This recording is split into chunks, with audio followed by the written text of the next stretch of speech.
In today's video, I'm going to teach you how to delete a portfolio in the CoinGecko app. By the end, you'll know exactly where to tap and what to look for so you can remove a portfolio quickly and confidently without any confusion.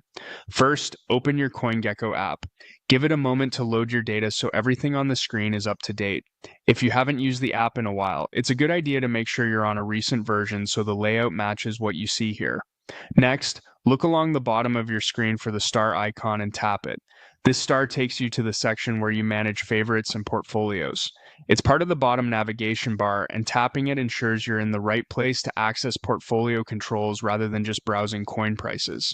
At the top of this screen, you'll see the current portfolio name. Tap that name. This opens the full list of your portfolios, which is especially useful if you've created more than one for different strategies or time horizons. Even if you only have a single portfolio, tapping the name helps you confirm what's available and lets you move to the one you intend to remove. Before proceeding, glance over the list and make sure you've identified the exact portfolio you want to delete.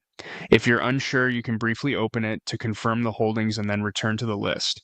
Once you've decided which portfolio to remove, select it and then look for the three dots, often called the More or Options menu, associated with that portfolio. Tap the three dots. This menu is designed to keep actions tidy and out of the way so you don't accidentally trigger them. Make sure you're tapping the options for the portfolio itself and not for an individual asset inside it. From the options that appear, choose Delete this portfolio. When you tap this, the app may ask you to confirm, which is a safeguard to help prevent mistakes. Deleting a portfolio removes it from your app's portfolio list and clears its tracked positions. It won't affect any assets you hold elsewhere. It only removes the tracking data inside CoinGecko. Take a final second to double-check the portfolio name before you proceed.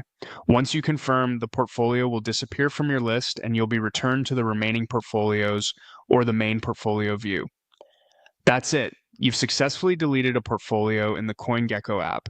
If you change your mind later, you can always create a new portfolio and start fresh. Thanks for watching, and I hope this helped you keep your app tidy and organized.